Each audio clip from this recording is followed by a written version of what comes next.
రాష్ట్రాల్లో రబీ వరి నాట్లు ఊపందుకున్నాయి. కొన్ని చోట్ల ఇప్పటికే నాట్లు వేయగా మరికొన్ని చోట్ల ఇప్పుడే వేసేందుకు సిద్ధమవుతున్నారు. అయితే వరి సాగులో మేలైన దిగుబడులు సాధించాలంటే నాట్లలో మెలకువలతో పాటు సమగ్ర ఎరువులు, చీడపీడల యాజమాన్యం చేపట్టాలని సూచిస్తున్నారు కృష్ణా జిల్లా ఉయ్యూరు ఏరువాక కేంద్రం కోఆర్డినేటర్ నందకిషోర్.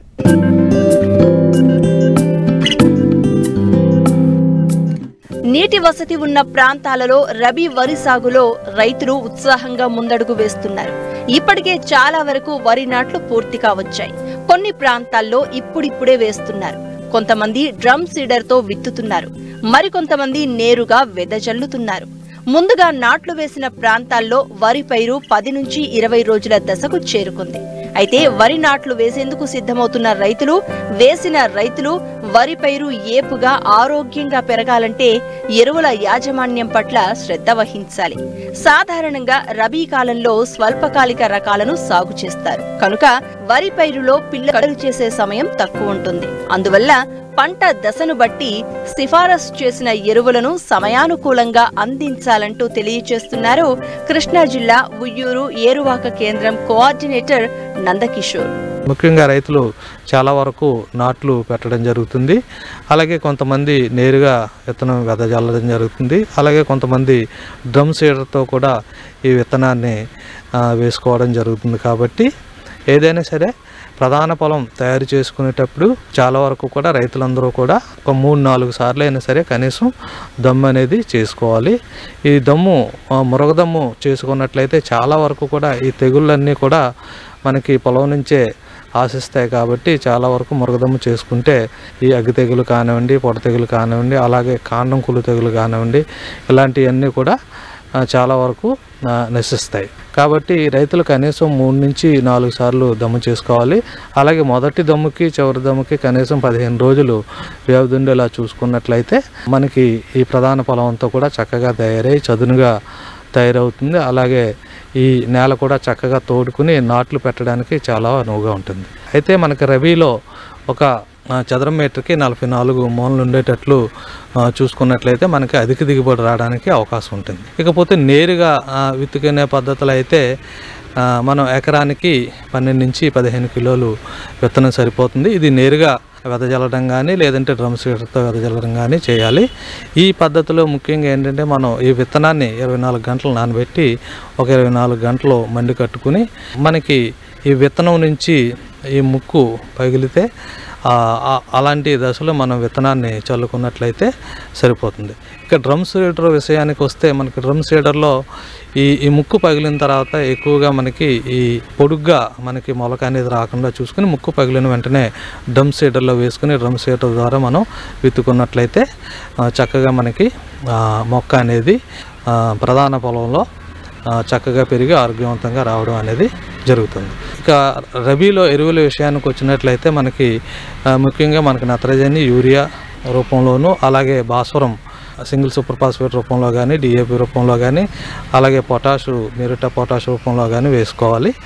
ఇది ముఖ్యంగా నత్రజని విషయం అంటే యూరియా విషయానికి వచ్చినట్లయితే ఎకరానికి సుమారు 150 కేజీల వరకు యూరియా అవసరం అవుతుంది.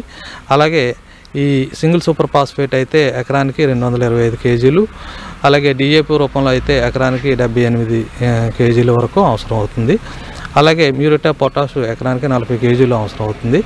అయితే రైతులు ఈ యూరియా వేసేటప్పుడు తప్పనిసరిగా దమ్ములోనూ వేయాలి, అలాగే పిలకలు తొడిగిన దశలో, అలాగే మనకి ఈ చిరుపట్ట దశలో వేసుకోవాల్సిన అవసరం ఉంది. ఇలాగా యూరియాను 3 సంభాగాలు చేసుకుని వేసుకోవాలి.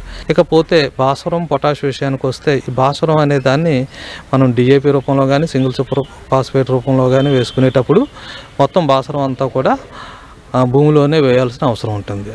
ముఖ్యంగా రబీలో ఏంటంటే మనకి చలి ఎక్కువగా ఉంటుంది కాబట్టి భాస్వర ఎరువును మనం చెప్పిన దానికంటే ఒక 10 నుంచి 20% ఎక్కువ వేసుకున్నట్లయితే మనకి పైరు పెరుగుదల చక్కగా ఉంటుంది. భాస్వరం లోపం రాకుండా, అలాగే జింకు లోపం కూడా రాకుండా మనకి పైరు చక్కగా పెరుగుతుంది. ఇకపోతే మ్యూరేట్ ఆఫ్ పొటాష్ను 2 సంభాగాలుగా చేసి ఒక సంభాగం దమ్ములోను, అలాగే ఒక భాగం చిరుపట్ట దశలోను వేసుకోవాలి. ఈ మ్యూరేట్ ఆఫ్ పొటాష్ అనేది ఎకరానికి 40 కేజీల వరకు కూడా 2 సంభాగాలుగా 20 కేజీలు 20 కేజీలు చొప్పున వేసుకోవాల్సిన అవసరం ఉంది. తొలి దశలో వచ్చే చీడపీడల పట్ల జాగ్రత్తగా ఉండాలి. ముఖ్యంగా అగ్గి తెగులు, కాండం కుళ్ళు లాంటివి తీవ్రంగా నష్టం చేస్తూ ఉంటాయి. కనుక తొలి దశలోనే వీటికి నివారణ, సమగ్ర సస్యరక్షణ చర్యలు చేపట్టాలి. అంతేకాదు ప్రస్తుతం శీతాకాలం కావడం, చలి తీవ్రత పెరుగుతూ ఉండడంతో వరి నారు ఎదుగుదల నిలిచిపోయే ప్రమాదం ఉంది. కాబట్టి రైతులు వరి సాగులో శాస్త్రవేత్తల సలహాలు, సూచనలు పాటించి యాజమాన్య పద్ధతులు చేపట్టాలి.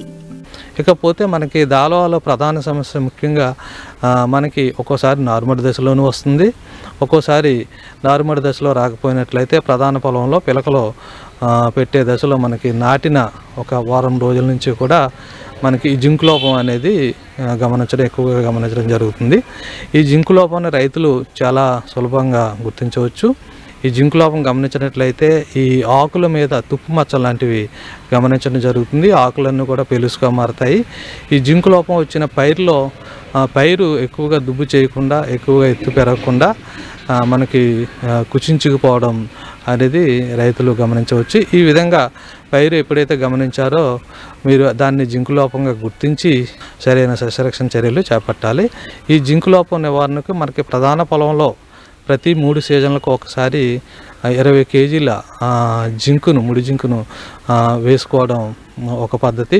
లేదు అంటే మనకి పంట మీద, పైరు మీద గమనించినప్పుడు ఒక 2 గ్రాములు జింక్ సల్ఫేట్ లీటర్ నీటికి చొప్పున కలిపి పిచికారీ చేసుకున్నట్లయితే జింకు లోపం సమర్థవంతంగా నివారించుకోవచ్చు. అయితే ఈ జింకు సల్ఫేట్ పిచికారీ చేసేటప్పుడు తప్పనిసరిగా 2 సార్లు, ఒక 2 రోజుల వ్యవధిలో 2 సార్లు పిచికారీ చేసుకుంటే జింకు లోపం చాలా చక్కగా నివారించబడుతుంది. ఈ విధంగా మనం జింకు లోపాన్ని సరి చేసుకోవాలి. ఇకపోతే మనకి ఈ దాళవాలో ప్రధానంగా మనకి ఎక్కువగా ఆశించే పురుగులు కాండం తొలచి పురుగు ఎక్కువగా ఆశిస్తుంది. అలాగే అగ్గి తెగులు, దాంతోపాటు అగ్గి తెగులు కూడా ఎక్కువగా ఆశించడానికి అవకాశం ఉంది. కాబట్టి ఈ రైతులు ఈ కాండం తొలచి పురుగు నివారణకు ఈ కాండం తొలచి పురుగు ప్రధాన పొలంలో ముఖ్యంగా మనకి పిలకలు పెట్టే దశ నుంచి ఎక్కువగా గమనించడం జరుగుతుంది. కాబట్టి ఈ పిలకలు పెట్టే దశలో ఈ కార్బోఫెరాన్ 3G గుళికలు ఎకరానికి 10 కేజీలు చొప్పున కానీ, లేదు అంటే మనకు కొరాజిన్ గుళికలు ఎకరానికి 4 కేజీలు చొప్పున కానీ వేసుకున్నట్లయితే కాండం తొలచి పురుగు సమర్థవంతంగా నివారించుకోవచ్చు. ఇక అగ్గి తెగులు విషయానికి వచ్చినట్లయితే ఒక్కోసారి అగ్గి తెగులు మనకి ఈ పిలకలు పెట్టే దశలో చాలా ఎక్కువగా రావడం జరుగుతుంది. ఈ అగ్గి తెగులు రావడం వల్ల ఆకులు మధ్యలో నూలుకండ ఆకారంలో బూడిద రంగు మచ్చలు ఏర్పడి క్రమేపీ మచ్చలన్నీ కలిసిపోవడం వల్ల ఈ ఆకంతా కూడా ఎండిపోయి తగలపడిపోయినట్లుగా కనిపిస్తుంది. కాబట్టి దీన్ని అగ్గి తెగులు అంటాం. ఇది ముఖ్యంగా రబీలో ఎక్కువగా గమనించడం జరుగుతుంది. కాబట్టి రైతులు ఈ అగ్గి తెగులు ఒక మచ్చ ఆకు మీద ఎప్పుడైతే గమనించారో వెంటనే సస్యరక్షణ చర్యలు తీసుకోవాలి. దీనికి మనకి మార్కెట్లో ట్రైసైక్లోజోల్ బీమ్ అనే వ్యాపారనామంతో ఎక్కువగా లభ్యమవుతుంది. దీనిని ఎకరానికి 120 గ్రాములు చొప్పున పిచికారీ చేసుకోవాలి. లేదంటే ఫ్యూజీ1 అనే మందును కూడా ఎకరానికి 300 మిల్లీలీటర్లు చొప్పున పిచికారీ చేసుకున్నట్లయితే ఈ అగ్గి తెగులను సమర్థవంతంగా నివారించుకోవచ్చు. ఒకసారి ట్రైసైక్లోజోల్ పిచికారీ చేసుకుంటే మరలా ఒక 10 రోజుల వ్యవధిలో ఈ ఫ్యూజీ1 అనే దాన్ని మందుని పిచికారీ చేసుకున్నట్లయితే అగ్గి తెగులను మనం సమర్థవంతంగా నివారించుకోవచ్చు.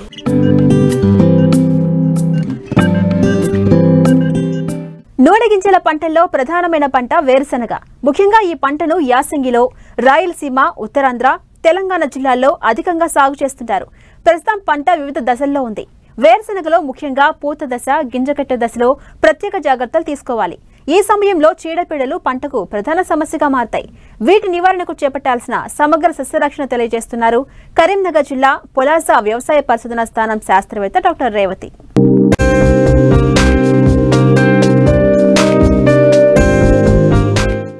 తెలంగాణ, ఉత్తరాంధ్ర, రాయలసీమ ప్రాంతాల్లో ఖరీఫ్ వరి కోతల తర్వాత రబీలో రైతులు వేరుశెనగను సాగు చేయడం ఆనవాయితీగా ఉంది. రబీలో వేరుశెనగను నీటి వసతి కింద సాగు చేస్తారు కనుక ఖరీఫ్ కంటే ఎక్కువ దిగుబడులు నమోదు చేస్తున్నారు. తేలిక నేలలు, ఎర్ర చెలకా నేలల్లో రైతులు వేరుశెనగ సాగుకు మొగ్గు చూపుతున్నారు. తెలంగాణలోనే 2 లక్షల హెక్టార్లలో వేరుశెనగ సాగవుతోంది. ప్రస్తుతం పూత, పిందె దశలో ఉంది. ఈ సమయంలో సమగ్ర ఎరువుల యాజమాన్యం, కలుపు యాజమాన్యం చేపడితే మంచి దిగుబడులను తీయవచ్చు. ఈ ఎరువుల యాజమాన్యంకు చూసుకున్నట్టయితే మనము ఈ భూసార ఆధారిత ఎరువుల్ని ఖచ్చితంగా పాటించవలసి ఉంటుంది వేరుశనగలో. అలాగే వేరుశనగ విత్తే సమయంలోనే మనం 100 కిలోల సింగిల్ సూపర్ ఫాస్ఫేట్, 33 కిలోల మ్యూరేట్ ఆఫ్ పొటాష్ను దమ్ము చేసే సమయం లోపల వేసుకోవాల్సి ఉంటుంది. 18 కిలోల యూరియాని ఆఖరి దుక్కులోనే, అంటే single super phosphate, muriate of పొటాష్తో పాటుగా యూరియాను కూడా వేసుకోవాల్సి ఉంటుంది. మిగతా 10 కిలోల యూరియాని మాత్రం విత్తినటువంటి ఒక 30 రోజులప్పుడు, అంటే తొలి పూత దశ సమయం లోపల మనం మళ్ళీ పైపాటుగా యూరియాని వేసుకోవాల్సి ఉంటుంది. విత్తిన తర్వాత కూడా దీంట్లో కలుపు మందులు ఉన్నవి. 25 నుండి 30 రోజులప్పుడు గడ్డి జాతి కలుపు మాత్రమే కనిపించినప్పుడు క్విజిలాఫ్ పి ఇథైల్ టర్గా సూపర్ అన్న కలుపు మందు 400 ml 200 లీటర్ల నీటిలో కలుపుకొని పిచికారీ చేసుకోవాలి. లేదంటే వెడల్పాటి మరియు గడ్డి జాతి మొక్కలు సమపాలలో ఉన్నప్పుడు ఇమిజితాఫైర్ 250 మిల్లీలీటర్లు 200 లీటర్ల నీటిలో కలుపుకొని పిచికారీ చేసుకోవాల్సి ఉంటుంది. ఈ విధంగా కలుపుని యాజమాన్యం చేసుకోవాల్సి ఉంటుంది. వేరుశెనగ విత్తిన 30 నుంచి 35 రోజులకు పూత సమయం వస్తుంది. ఈ సమయంలో సూక్ష్మధాతు లోపం ఏర్పడే అవకాశం ఉంటుంది. దీంతో పంట దిగుబడులు తగ్గుతాయి. రైతులు సమగ్ర యాజమాన్యం చేపడితే అధిక దిగుబడులను తీయవచ్చు.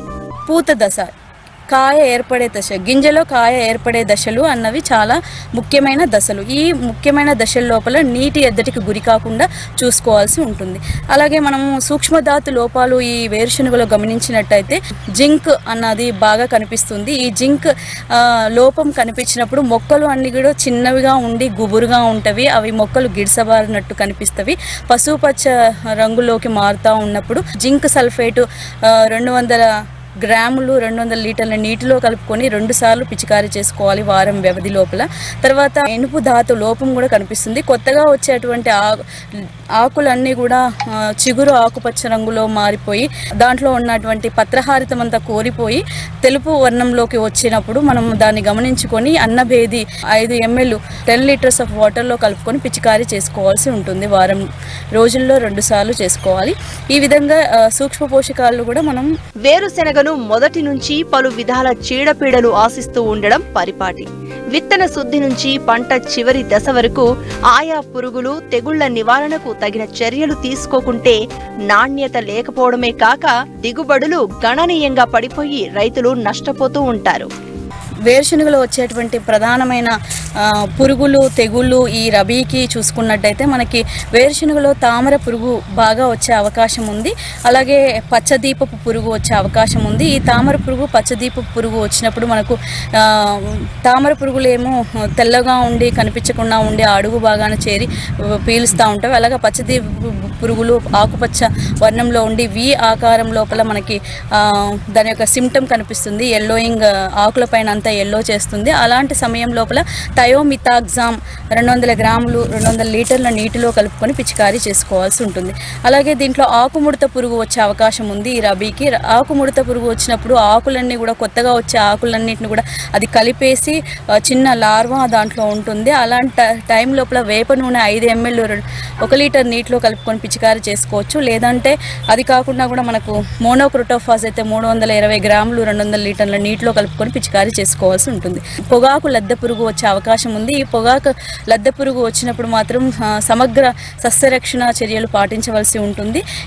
దీనికోసం అయితే లార్వా ఇనిషియల్ స్టేజ్లో ఉన్నప్పుడు మనం 5 ml 1 లీటర్ నీటిలో కలుపుకొని వేప నూనెను పిచికారీ చేసుకోవాల్సి ఉంటుంది. కొంచెం లార్వా పెద్దగా ఉన్నప్పుడు కొరాజిన్ అనే మందు 60 ml 200 లీటర్ల నీటిలో కలుపుకొని పిచికారీ చేసుకోవాలి. అలాగే అది ఇంకా లార్వా పెద్ద దశలో ఉన్నట్టయితే విషపు ఎరను తయారు చేసుకోవాలి. 5 కిలోల తౌడుకి 1 కిలో బెల్లము 500 గ్రాముల మోనోక్రోటోఫాస్ను కలుపుకొని ఉండలుగా చేసుకొని సాయంత్రం సమయం లోపల వాటిని మొక్కల మొదల లోపల పెట్టుకోవాల్సి ఉంటుంది. పక్షి స్థావరాలు కూడా 10 నుండి 12 ఎకరాకి అమర్చుకోవాల్సి ఉంటుంది. అలాగే ఫిరమోన్ ట్రాప్లు అయితే 4 ఎకరాకు పెట్టుకొని పొగాకు లద్దె పురుగును కూడా మనం సమర్థవంతంగా నిర్మూలించుకోవచ్చు. అలాగే ఇప్పుడున్న సమయంలో మనకు ఈ వేరుశనగలో వచ్చేటువంటి తెగుళ్ళు చూసుకున్నట్టయితే మనకు ముఖ్యంగా మొదలు కుళ్ళు తెగులు వచ్చే అవకాశం ఉంది. ఈ మొదలు మొదలుకుళ్ళు తెగులు రాకుండా ఉండడానికి విత్తిన నెల రోజుల లోపల ఇది వచ్చే ఆస్కారం ఉంది కాబట్టి విత్తన శుద్ధి ఖచ్చితంగా పాటించాల్సి ఉంటుంది.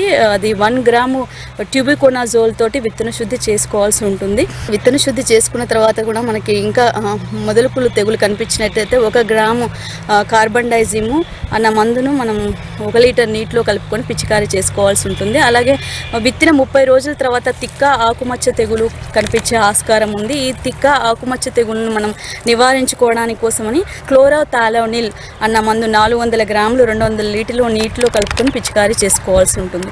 అలాగే మనకి విత్తిన తర్వాత కాండం కుళ్ళు తెగులు వచ్చే ఆస్కారం ఉంది. ఈ చిన్న మొక్కనే అది వేరు అంతా కూడా నల్లబారి నుజ్జుగా మారిపోతుంది. అలాంటి టైం లోపల మనం ఖచ్చితంగా విత్తన శుద్ధి చేసుకొని ఉంటే బాగుంటుంది. అది ట్యూబికోనాజోల్.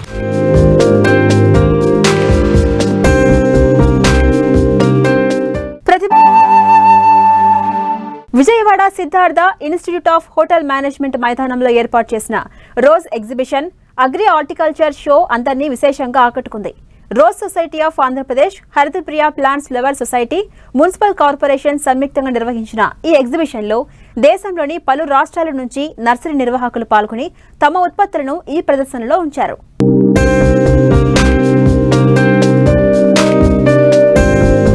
రాష్ట్రంలో ఉద్యాన పంటల సాగుపై అవగాహన కల్పించేందుకు ప్రతి సంవత్సరం rose society of Andhra Pradesh, హరితప్రియ plant lover society ఆధ్వర్యంలో rose exhibition agri horticulture show ఏర్పాటు చేస్తోంది. విజయవాడలోని Siddhartha institute of hotel management and catering మైదానంలో ఏర్పాటు చేసిన ఎగ్జిబిషన్ నిన్నటితో ముగిసింది. తెలుగు రాష్ట్రాలతో పాటు దేశంలోని పలు రాష్ట్రాల నుండి నర్సరీ నిర్వాహకులు ఈ ఎగ్జిబిషన్లో పాల్గొన్నారు. వివిధ రకాల పూలు, పండ్ల మొక్కలతో పాటు కుండీలు, బొన్సాయి మొక్కలు కనువిందు చేశాయి. 2016లో జనవరి నుంచి మేము ఫస్ట్ షో చేశాము. హరితప్రియ ప్లాంట్ లవర్ సొసైటీ తరపున చేశాము. ఆ తర్వాత నుంచి హరితప్రియ రోజ్ సొసైటీ ఆఫ్ ఆంధ్రప్రదేశ్ నుంచి చేస్తున్నాము. ఈ సంవత్సరం భోపాల్, బీహారు, బాంబే, కాలిపాంగ్, కేరళ, జంగారెడ్డిగూడెం, కడియం, నెల్లూరు తదితర ప్రాంతాల నుంచి నర్సరీ వాళ్ళు వచ్చారు. అండ్ హైదరాబాద్ నుంచి టెరకోటా పాట్స్ స్పెషల్గా తెప్పించాము. బాంబే నుంచి Pandit ceramic pots hand made అండి, బోన్సాయి వాళ్ళ కోసం తెప్పించాము. ఈసారి చాలా కొత్త వెరైటీస్ వచ్చినాయి. ఎవ్రీ ఇయర్ 2 years 2 times చేసేవాళ్ళమండి. But after corona we're doing 1 time only. అందరూ లేడీస్ అండి, 150 members లేడీస్ చేస్తున్నాం. ఇది ఇక్కడ స్టాల్స్ వాళ్ళకి మేము ఫుడ్ కూడా సప్లై చేస్తామండి. రీజనబుల్ ప్రైస్లో చేస్తున్నాము. మొక్కలు కూడా చాలా రకరకాల water lilies, water plants, anthuriums, orchids, hoyas, ఇంకా చాలా రకాలు చామంతులు, ఎస్పెషల్లీ చామంతులు అయితే 4 stalls ఉన్నారండి. అండ్ రైతుల కోసం 10 stalls ఫ్రీగా ఇస్తాము ఎవ్రీ ఇయర్. పర్యావరణ పరిరక్షణ, సుందరీకరణ పెంపొందించేందుకు ప్రతి ఏటా ఎగ్జిబిషన్ ఏర్పాటు చేస్తున్నట్లు సంఘం సభ్యులు చెబుతున్నారు. చిన్నతనం నుంచే మొక్కలు పెంచే అలవాటును పెంపొందించుకోవడం వల్ల ఒత్తిడి లేని ప్రశాంతమైన జీవితాన్ని గడపవచ్చంటారు. వివిధ రకాల పూలు, మొక్కల ప్రదర్శనతో పాటు సేంద్రియ పురుగుమందులు, పేడ, రైతులు పండించిన విత్తనాలు, ఇండోర్ ప్లాంట్లు, కుండీలు తదితర వాటిని విక్రయించే స్టాల్స్ ఉన్నాయని తెలిపారు. నాకు ఈ మొక్కల మీద ప్రేమ ఒక 40 సంవత్సరాల నుంచి ఉంది. నేను కూడా మన విజయవాడకు బ్లేజ్ వార్డ్ లాగా విపరీతమైన ఎండలు ఉన్నప్పుడు నాకు అనిపించింది, మన విజయవాడలో కూడా ప్రజలందరికీ కూడా చక్కటి అవగాహన కల్పించి బ్లేజ్ వార్డ్ని చల్లగా మన వాతావరణం తగ్గేట్ చేయాలని నా కోరిక అనమాట. అందుకని ఈ 2 హరితప్రియ ప్లాంట్ లవర్ సొసైటీని, రోజ్ సొసైటీ ఆఫ్ ఆంధ్రప్రదేశ్ని నేను ఏర్పాటు చేయటం జరిగింది. నేను పెట్టి 6 సంవత్సరాలు అయినప్పటికీ కూడా వాళ్ళలో చక్కటి అవగాహన పెరిగి ఇప్పుడు మొక్కలంటే ప్రేమ కూడా వాళ్ళు ఎలా పెంచాలి అనే దాని మీద కూడా వాళ్ళకి చక్కటి అవగాహన కలిగింది. మేము ఈ ఎగ్జిబిషన్లో కూడా అనేక రకాల మొక్కలు పెట్టాం. గులాబీలు, చామంతులు, ఎగ్లోనిమా, సింగోనియం, అసలు రేర్ వెరైటీస్ అన్నీ కూడా ఈ ఎగ్జిబిషన్లో మనం ఏర్పాటు చేయటం జరిగింది. అంతేకాకుండా పర్యావరణ పరిరక్షణే మా ధ్యేయం. మా హరితప్రియ ప్లాంట్ లవర్ సొసైటీ కానీ, రోజ్ సొసైటీ కానీ మాదేంటంటే పర్యావరణ పరిరక్షణ చేసి మన కాలుష్య రహిత వాతావరణం ఈ అన్నిటినీ ఏర్పాటు చేయడం జరిగింది. ఇలా చేయటం వల్ల మేము అనేక మంది రైతులు మన ఆంధ్రప్రదేశ్లో అన్ని రాష్ట్రాల నుంచి, మన అన్ని జిల్లాల నుంచి కూడా అనేక మంది రైతులు వచ్చి పాల్గొని వాళ్ళ ఉత్పత్తులన్నీ కూడా ఇక్కడ చక్కగా అమ్ముకోవటం జరుగుతుంది. చాలా ఆర్గానిక్ ఫుడ్, ఆర్గానిక్ మెన్యూర్స్, ఇంకా చాలా చక్కటి అన్నీ కూడా ఇక్కడ మనకి అమ్మటం జరుగుతుంది. అన్నింటిని వాళ్ళ రైతులు ప్రోత్సహించడమే అసలు మా ధ్యేయం అన్నమాట. పట్టణ వాసులకు వారి అభిరుచులకు అనుగుణంగా ఉద్యాన మొక్కల ప్రదర్శన ఉంది. ముఖ్యంగా terrace, kitchen, balcony, vertical garden ఏర్పాటుకు వివిధ రకాల పండ్లు, పూల మొక్కలను, పరికరాలను, సామాగ్రి ఈ ప్రదర్శనలో ఏర్పాటు చేశారు. ఇవి నగరవాసులకు ఎంతగానో ఉపయోగపడటమే కాకుండా ఆయా నర్సరీలకు మంచి మార్కెట్ ఏర్పడింది. మన దగ్గర ఏంటంటే అన్ని రకాల స్పెషాలిటీ. మనకు మెయిన్ ఏంటంటే క్లోనింగ్ అండి. మన ప్రకృతి క్లోనల్ నర్సరీ కదా, మన స్పెషాలిటీ ఏంటంటే క్లోనింగ్ అంటే ఏంటంటే మనం తొందరగా కాయని కాపించే స్పెషాలిటీ అండి మనం. అలాగే ఇక్కడికి మనం ఏంటంటే దగ్గరగా 60 నుంచి 70 రకాల పండ్ల వెరైటీలు తీసుకొచ్చాం. పండ్ల వెరైటీలో కూడా ఏంటంటే ఇప్పుడు మామిడిలో ఉన్నాయి. మామిడిలో 16 రకాలు తీసుకొచ్చామండి. 365 రోజులు కాసే మామిడి కాడ నుంచి దసేరి, బంగినపల్లి, చిన్న రసాలు, పెద్ద రసాలు, మల్లిక, ఇమాం పసంద్, ఇలా రకాలు. అలాగే నెక్స్ట్ ఇది లవంగం అండి. ఇది లవంగం. ఇలాగ మనం ఏంటంటే మసాలా ఐటమ్, దాల్చిన చెక్క, ఆల్ స్పైస్. నెక్స్ట్ అలా ఏంటంటే ఇంకా చాలా రకాలు. మన సెమీ షేడ్లో పండే కొంచెం నీడలో కాసేవి మన కేరళ వెరైటీస్ ఉంటాయి కదా, బ్లూబెర్రీ, బ్లాక్బెర్రీ, మ్యాంగోస్టీను, మిల్క్ ఫ్రూట్, రాంబోటాను, ఈ ఫ్రూట్స్ కూడా మొత్తం అన్ని మనం చేయడం, సొంతంగా గ్రాఫ్టింగ్ చేయడం జరుగుతుంది. అలా కొన్ని రకాల క్లోనింగ్ కూడా చేయడం జరుగుతుంది. ఇవన్నీ కూడా చెప్పి ఏంటంటే తొందరగా 1 yearలో కాయ కాస్తుందండి. లైఫ్ టైం కూడా లైఫ్ లాంగ్ ఉండే వెరైటీలు అవి. చాలామంది రైతులు అయితే ఆల్రెడీ వచ్చి మన ఫోన్ నెంబర్ తీసుకుంటున్నారు. అలాగే కొన్ని మొక్కలు కూడా శాంపుల్ పట్టుకెళ్ళడం జరుగుతుంది. 5-10 మొక్కలు కావాల్సిన వాళ్ళు ఏంటంటే పాపం ఇబ్బంది పడుతున్నారు. అలాంటి వాళ్ళు ఈ స్టాల్కి వచ్చి పట్టుకెళ్తున్నారు. ఇంకోటి ఏంటంటే రైతుకి కొంచెం మన దగ్గరగా కొంచెం ఎక్కువ వెరైటీలు అనేవి చూపించడం జరుగుతుంది. అలాగే తెలియని వాళ్ళకి చాలామందికి ఈ వెరైటీలు నిజంగా ఇన్ని వెరైటీలు ఉన్నాయా అని తెలియని వాళ్ళకి అన్నింటికీ ఈ వెరైటీలు మనం చూపించడం జరుగుతుంది. 5 రోజుల పాటు నిర్వహించిన ఈ ప్రదర్శన ప్రతిరోజు ఉదయం 10 గంటల నుంచి రాత్రి 9 గంటల వరకు సాగింది. మహిళలు, విద్యార్థినులకు పలు రకాల పోటీలు నిర్వహించి 9 రోజుల పాటు 9 లక్కీ డ్రాలు తీసి ప్రత్యేక బహుమతులు అందజేశారు.